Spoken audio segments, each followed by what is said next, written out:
Welcome everyone to another edition of Play It Through, and on this edition it's The Great Circus Mystery, starring Mickey and Minnie for the SNES, brought to us by Capcom. While it is the second game in the Magical Quest series, in PAL and North American territories they decided to just release it as The Great Circus Mystery. However, the game is pretty much a direct sequel to the first Magical Quest game, featuring the same types of gameplay, as well as the same graphical style. The Great Circus Mystery is also the only one of the Magical Quest games to be also released for the Sega Genesis as well as its Super Nintendo counterpart. The game can be played 1 or 2 players and ends up being one of the better co-op experiences for the Super Nintendo. So here we go with The Great Circus Mystery for the Super Nintendo.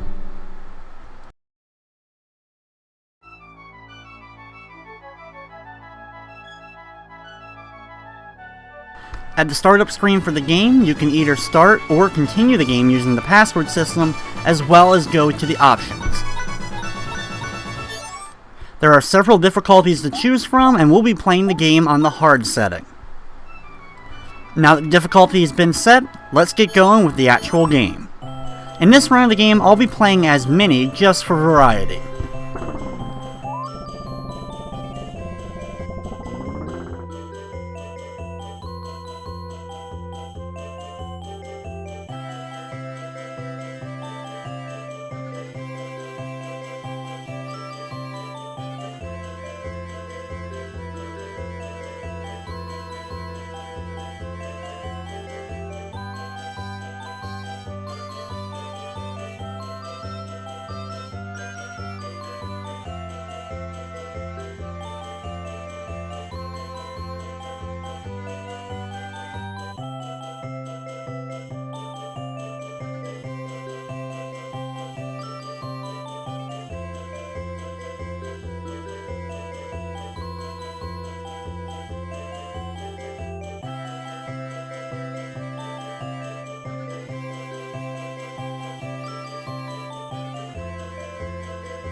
After the opening story sequence where we find out that the circus maybe has some weird things going on, we can then select either Mickey or Minnie and then go into the first level of the game, Stage 1, the Haunted Circus.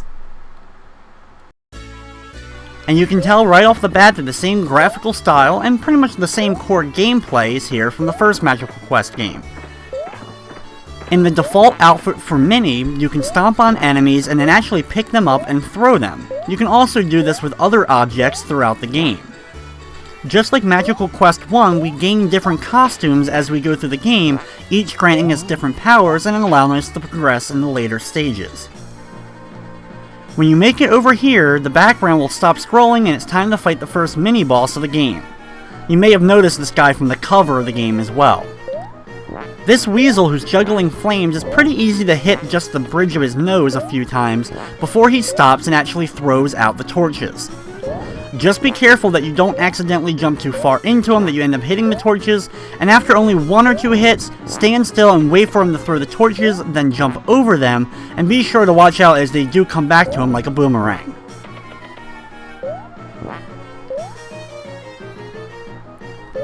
While it's not really a tough battle, it does take a lot of hits, so you have to be careful, especially on the hard difficulty, because you have limited health. Once he's defeated, you can then continue on in the level.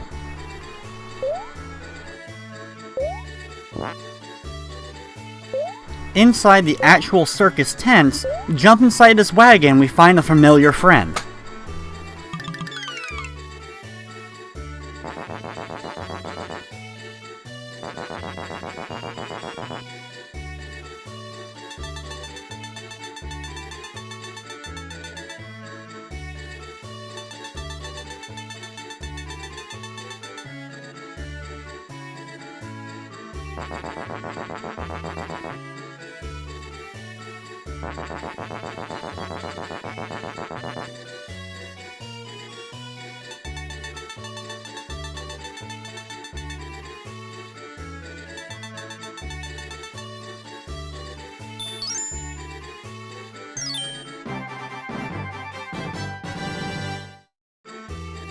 After the short cutscene with Donald, we get our first costume of the game, the vacuum cleaner.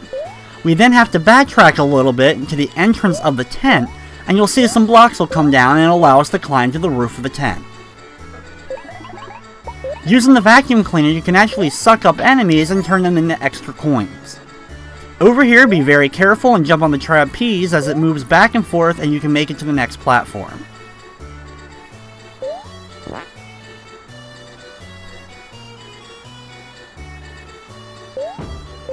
Over here, continue onward, you can actually pull on that string that was hanging from the one box if you want to get some extra coins. Also, be careful of the cannon as it's firing out enemies towards you.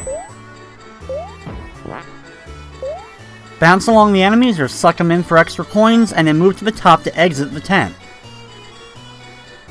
After walking past this cage, continue over to the right, and you'll see that the vehicle will start coming towards you. It's now time for the boss battle of this level. You'll have to use the vacuum cleaner to suck up the hair that's around the enemy's mane so you can actually jump on him and do damage to him.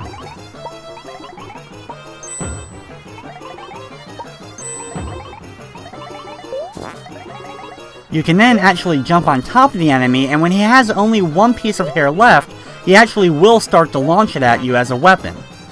Just keep jumping on his head every couple of seconds, and then when it starts spinning a lot, be sure to duck down just in front of him, and when he throws out the projectile, it'll go right over your head.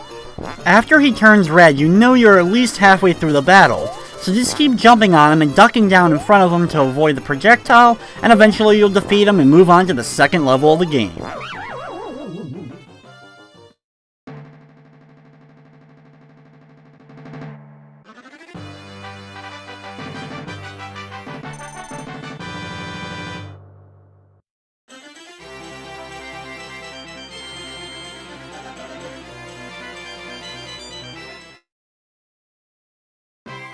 Stage number 2 takes place in the jungle, and right at the very beginning we'll get another costume after a cutscene.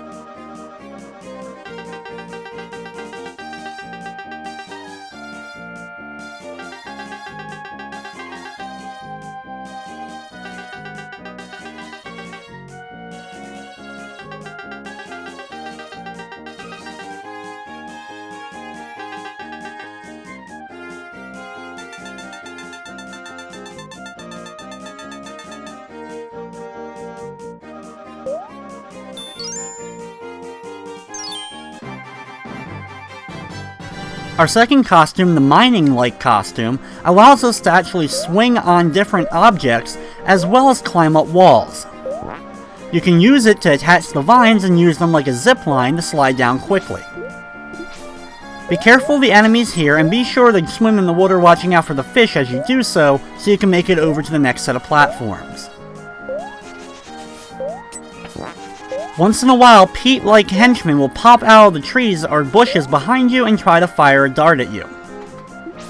When you make it over here, the screen will stop scrolling and it's time for the mini-boss of the level, this turtle. You'll have to wait for a little bit and eventually he'll pop out, allowing you to actually jump on him to do damage to him. Afterwards, he'll start spinning over and over again and then plop back down to the center water. When he resurfaces, jump to the middle and jump on top of him so you can avoid the water that he throws out on the right and left sides. You can also use the two balls above that you can swing on, but I actually find it a little bit easier to just keep jumping on it.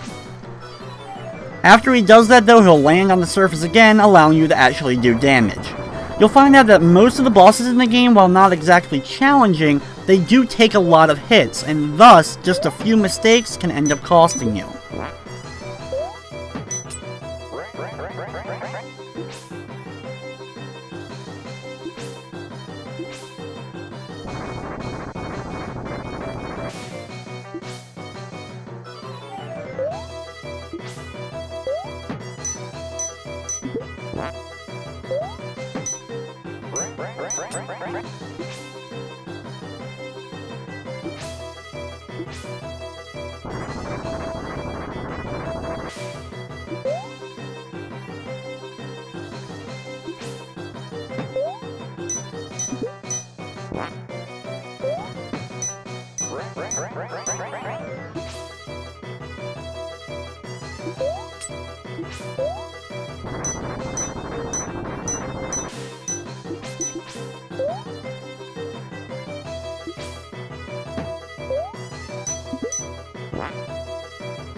After a seemingly endless fight with this turtle, we finally defeat him and we can move on to the second half of level number 2. On the next area of the level, walk over to the right till you come to the big tree. Then jump on it and you can actually start climbing it. Use this so you can start working your way up, watching out for the snails and swinging back and forth between the tree branches. When you can no longer really go straight upwards, start working your way to the left, bouncing off some of the enemies here and using the platforms to continue up.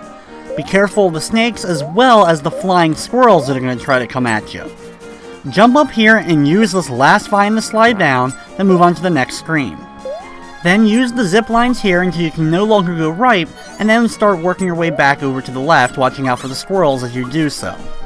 These guys can definitely get in the way, and it's a little bit hard to control, especially considering you're going on that zip line. At the very bottom though, continue over to the right and walk on to the next section of the level. Here, be very careful of the toxic gas that spews from the gaps as you try to jump over the pits.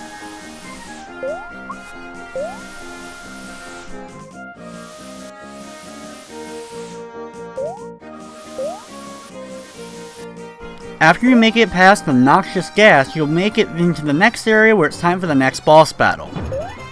This giant gorilla is actually a pretty easy battle. Jump on him and then attach yourself to the right tree. As soon as he stops flashing, immediately drop down and jump on top of him again.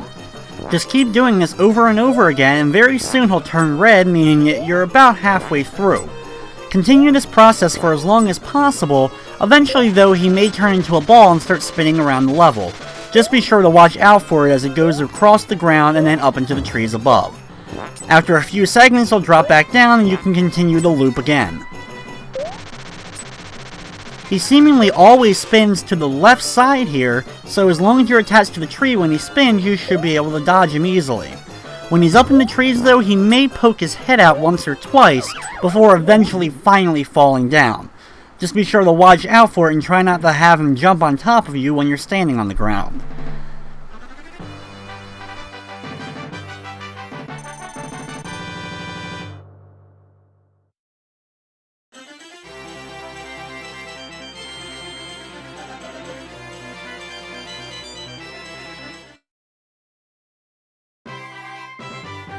Next up is a staple in the Capcom Disney games, the Haunted House level. Here we run into the ghosts and get our next costume.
The next costume is probably my favorite in the game.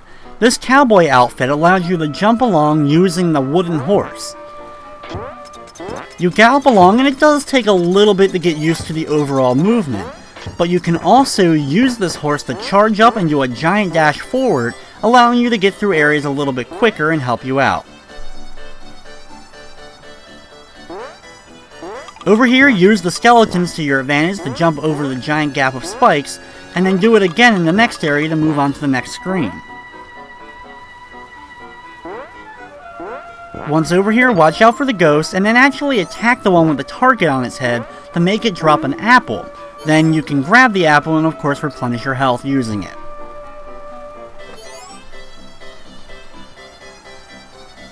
Over here we have our mini-boss for the stage. The painting in the background will become illuminated by the candles and then come alive.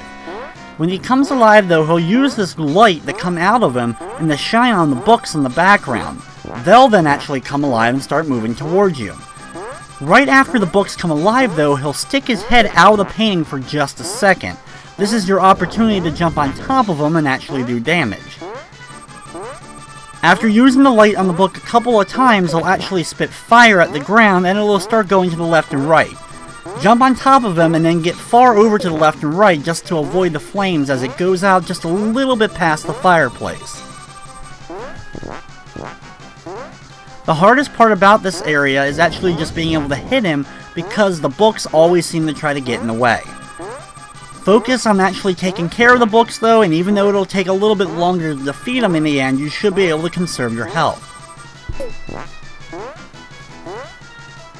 Be sure to use your pop gun as well while jumping on the books, and this will help you be able to defeat a few of the books as you actually jump on them to do damage to the painting. Once you've done enough damage though, it'll fade away and you'll be able to move on to the next screen.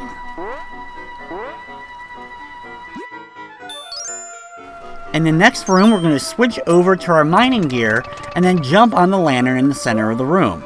This will cause the room to actually spin. Keep doing this as you make your way through on all the different lanterns in the background so you can progress through the area. Sometimes you'll have to stay attached to it a little bit longer and make the room do a big spin before you can actually move on to the next area of it. While doing this though, also be very careful of all the ghosts as they will spawn rather quickly and they spawn in pretty good numbers. On the next screen you'll be outside of the area, switch back over to the cowboy outfit. Then you can use your charge up ability to get right over the giant pits full of vines.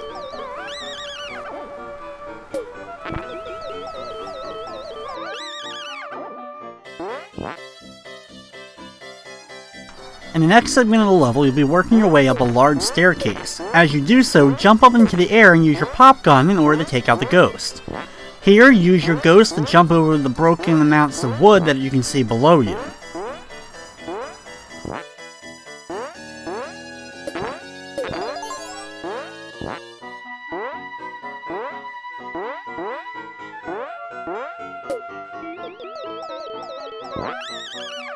If you miss your opportunity for jumping on the enemy, you can either try to back up and come back, or use a block in the air and then use your charge up move to fly over the broken wood.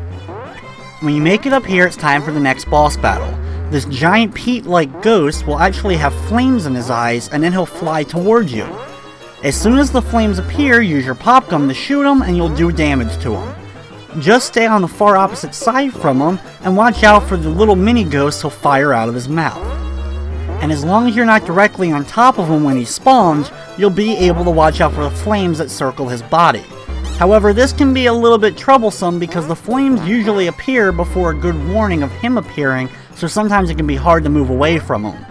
One of the easier ways I found out to avoid this is by hanging out in the middle of the screen. This will usually guarantee that you'll either be able to get away from him quick enough, or he won't even be able to spawn in the middle at all. Just like the previous boss battles, it's not really tough, but it does take a good amount of shots. So watch out, and if you only have one hit left, stay in the middle of the screen and just get your fire ready, for as soon as he starts moving towards you, you can hit him with the pop gun.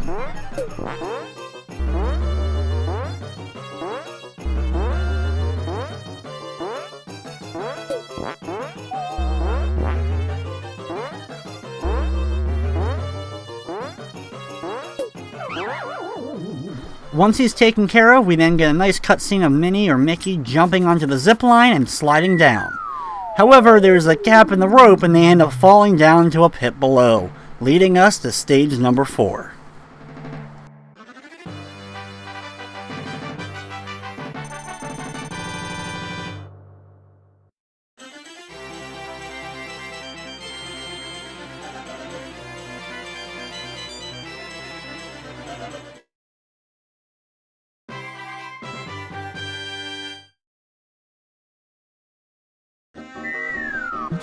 After you land at the bottom of the waterfall, continue on to the right to start the level. Watch out for the bats in the ceiling that are crystals, as well as just normal crystals that will actually try to fall down and hit you. When you make it to the right, you'll see that the water will start to rise. Once it starts to come up though, you can either use your mountain climbing gear to jump onto the rocks and beat the water, but thankfully you won't die if you actually land in the water, so you can use this to continue upwards. Just be careful as the screen scrolls up that you don't end up getting squashed by an upward platform. When you make it over here, switch over to your normal costume and then jump up in order to grab the blocks so you can throw them and make your way through the gap that they create.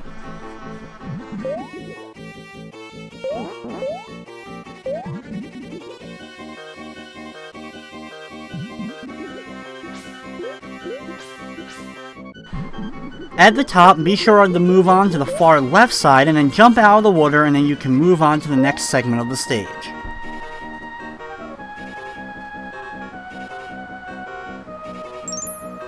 Work your way down this long slope and be sure to jump over the gap so you don't fall down to the pit, and you'll move on to the next screen. When you're over here, switch off to the mining equipment. Then swing on this and just keep swinging back and forth for a few seconds and the crystal will actually break apart. This will allow you to jump on top of it and get over the giant spikes below. Just be careful that you don't jump too soon and watch out for those evil crystal bats that are going to spawn from above.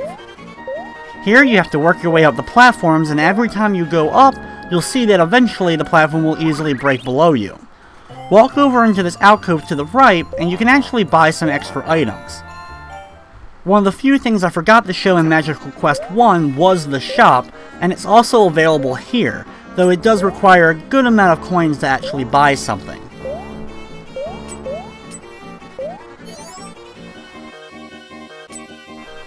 Stand over here, and when the platform forms below you, just move enough so you can actually bait the crystal bat.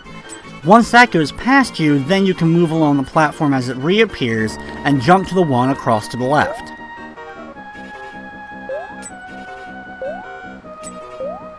Over here, just use your climbing gear to climb up, and then move on to the mini-boss of this level. The weasel with the jackhammer is actually pretty simple.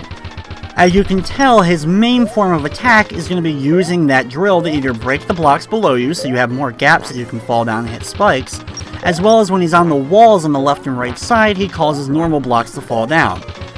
The blocks that he ends up causing the fall can refill in the gaps, so sometimes they can be useful, just be sure not to be directly underneath of them when they come out. Also, sometimes instead of the blocks, he will drop normal crystals from the ceiling, and be sure to avoid them as well. Just keep jumping on his head over and over again, you'll defeat him, and you can move on to the next segment.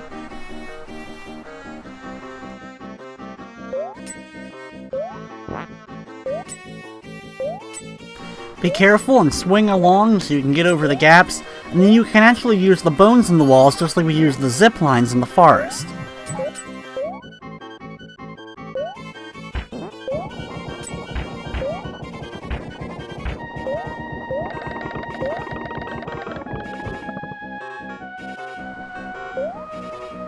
In the next segment, you will see a dinosaur in the background, and now it's time for the boss battle of the cave stage.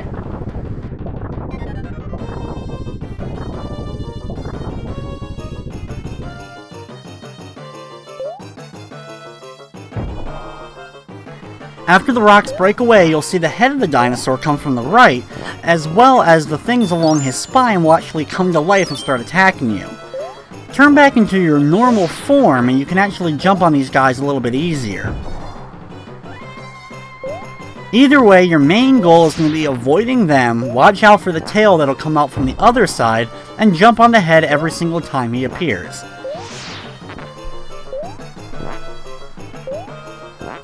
Unfortunately, you're not able to actually pick up these guys when you actually jump on them, so they really just get in the way.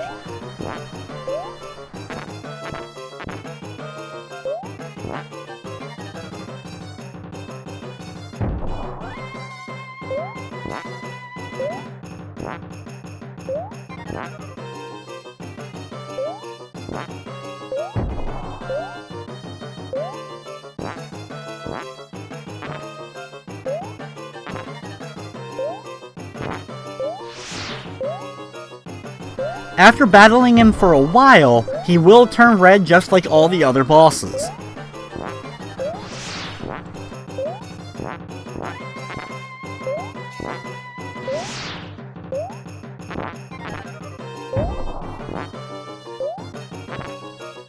When he turns red, he'll also start shooting some steam out of his nostrils. If it hits you, it won't actually hurt you, but it will blow you towards the left side of the screen, and if there's an enemy there or his spiked tail in the way, you'll end up taking some damage from it.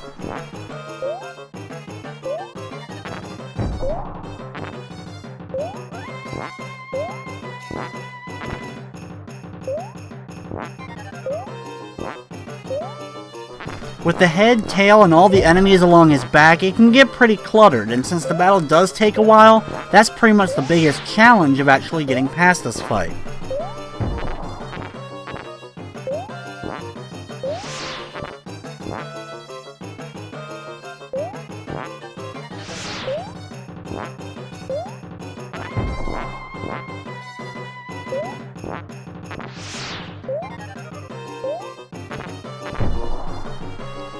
Once you're able to finally deliver that last hit to him, you'll see the head sink down and we move on to stage number 5.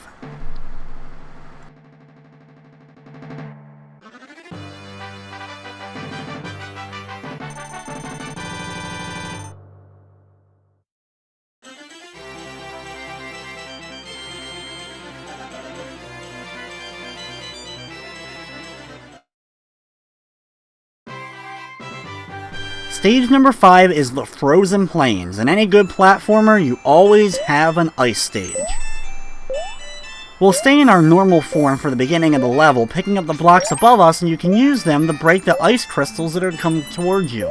However, the problem with these guys is, when you hit them, they end up breaking apart into two little ones, and it can be just as annoying, if not more so, when they're in the small form. Over here, switch over to the mining gear, and then swing along the balls on the top, so you can make it over the spike gaps. The water here will rise and sink, and you can use this to your advantage to be able to get over the gaps without having to do too many tricky jumps. Just be careful when it goes back down that you're not over a pit and end up losing a life that way. Next, as the screen scrolls over, it's time for another mini-boss.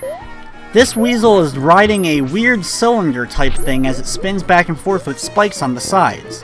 Thankfully, anytime his head is above the cylinder, you can actually jump on him and hurt him.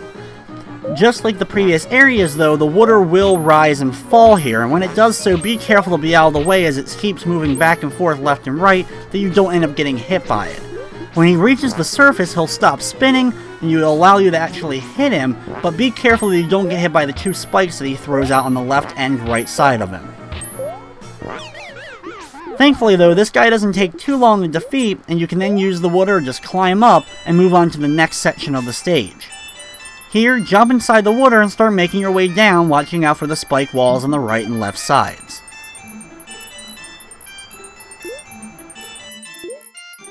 Down at the bottom, watch out for all the sea urchins that are moving around, as well as the spikes and the jellyfish. The jellyfish move rather slow, but every few movements they'll stop and do an electrical shock, which can hit a little bit of a radius around them. And in these tight areas, they take up a decent amount of space.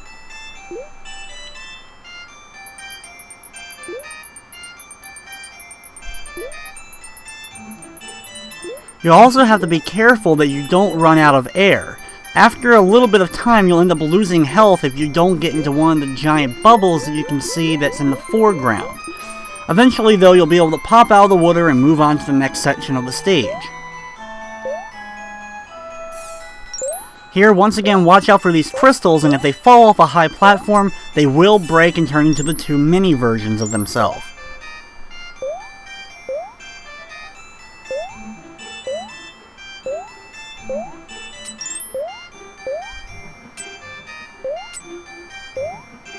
Use these to work your way over the giant spikes below, and stand still on the final one, swinging back and forth until the crystals get out of your way. Here, do some quick platforming so you can move your way across the spikes while watching out for all the enemies. Then, when you make it over to this section, switch over to the vacuum. Walk over to the right side of the screen and start sucking up as soon as the giant cloud boss appears. You'll be able to take a little bit of his body away. He'll then fire some projectiles, and do your best to step in and out of them so you can avoid getting hit. Then continue the pursuit by using your vacuum once again to suck away some of his body. When he turns red, he'll be quite angry and start using lightning bolts that will actually bounce across the ground and start coming up towards the ceiling. Just stay as far away from them as you can, as this will give you a better opportunity to dodge them. Unlike the other bosses in the game, he'll actually turn an even darker red after a while as he gets smaller and smaller. He'll just keep switching back and forth though between the ice shards as well as the lightning bolts.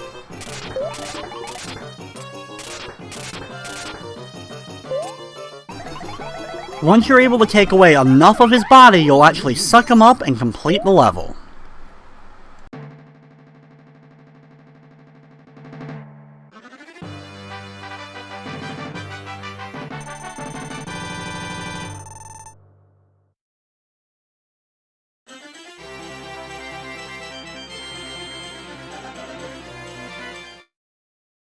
Now it's time for the final stage of the game, stage number 6, the Baron's Castle.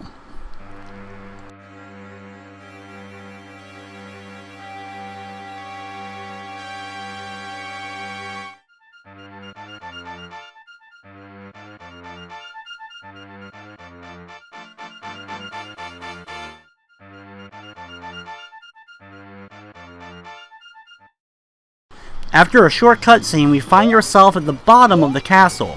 Work your way over to the right and then jump to the platform in the middle. Then switch over to the mining gear so you can actually work your way across by using the platforms to swing. Drop down to the platform and then duck under the giant mace ball as it swings back and forth. When the opportunity presents itself, you can move on to the second one and then up to the platform. Then use this zip line to fly across, but be sure to jump off of it when you reach near the end, or else you'll go flying into the lava below. Watch out for the couple other mace balls before you make it up to this top area. In here, watch out for the ghosts that will actually spawn from the helmets of the soldiers in the background. Over here you'll see a doorway. Ignore that and just continue upwards back up to this area with the mirrors. Watch out for the mini peak ghosts that will actually spawn from the mirrors, but if you keep moving, he shouldn't be able to damage you. Move across the bottom here quickly so that when the ghosts spawn from the helmet, you just keep moving and they won't be able to hurt you. Enter the door on the far right and it's time for a rematch against the portrait boss from the Haunted level. This boss fight is exactly the same as it was the first time. He'll use that light to summon books and give you just a brief opportunity to jump on his head to do damage to him. Watch out for the fire that he'll spit below, but just stand on the far left or right side away from the fireplace and the fire won't be able to hurt you.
It'll take a long time just like before, but eventually the screen will fade and you'll be able to continue on to the castle. Next, just jump right up and go into this door. Here you'll have a rematch against the juggler from the very first stage of the game. Once again, jump on his nose so you can hurt him, and be sure to watch out for the flames as he throws them out. Usually he'll run towards these flaming torches, but sometimes he'll just let them come right back to him in a boomerang, so don't get in the way of them as they retract.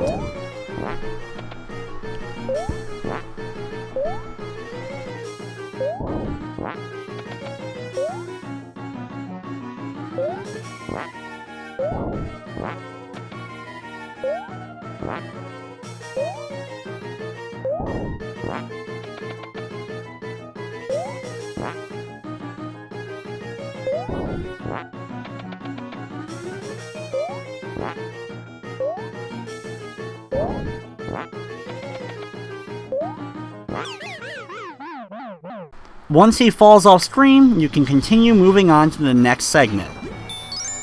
Over here, switch off into the cowboy outfit.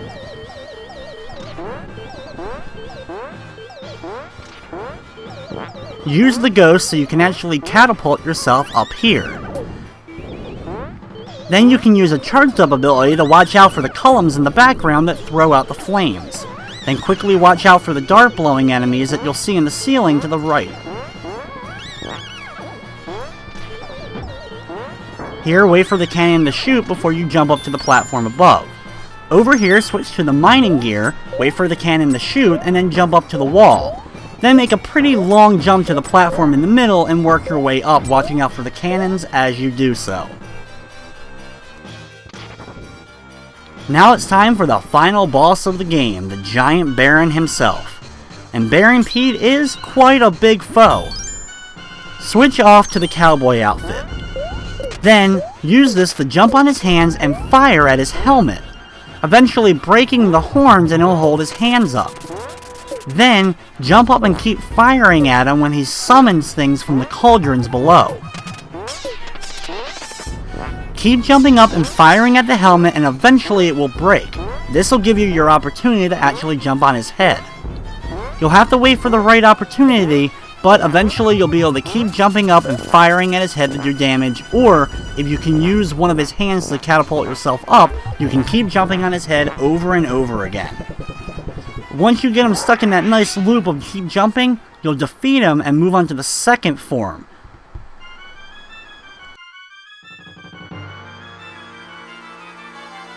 The second form is a giant red dragon. Use your pop gun in order to fire at him and watch out for the head as it swings back and forth.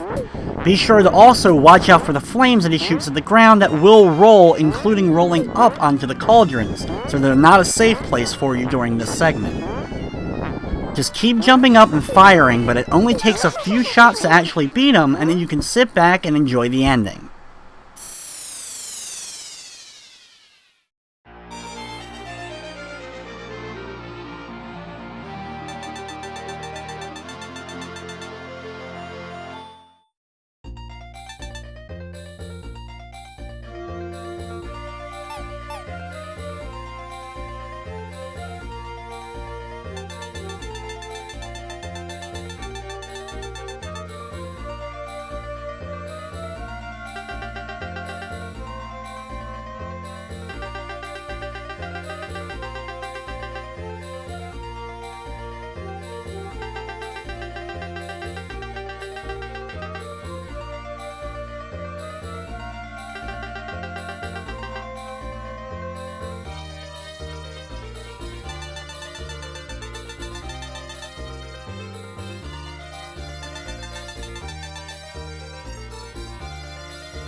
After a great ending, we then move on to the cast and credit screen.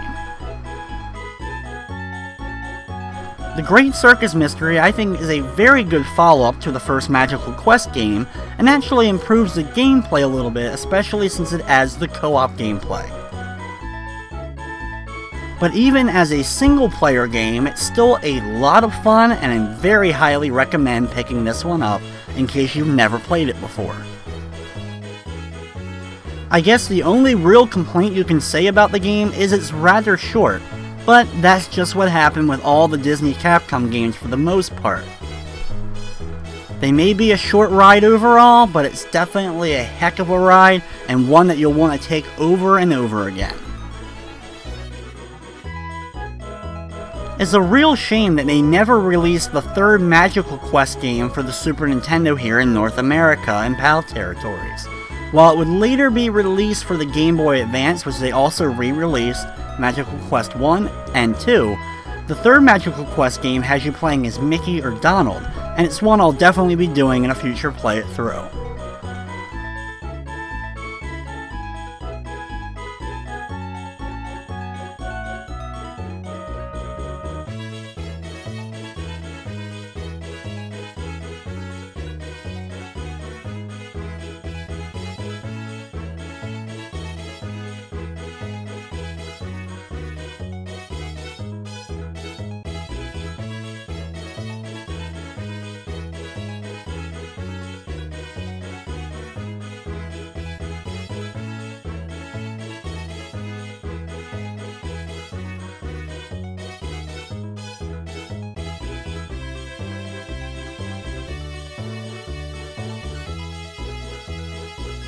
After a nice little extra scene at the end of the credits, it then goes to the clouds and the end appears, wrapping up Magical Quest 2, The Great Circus Mystery.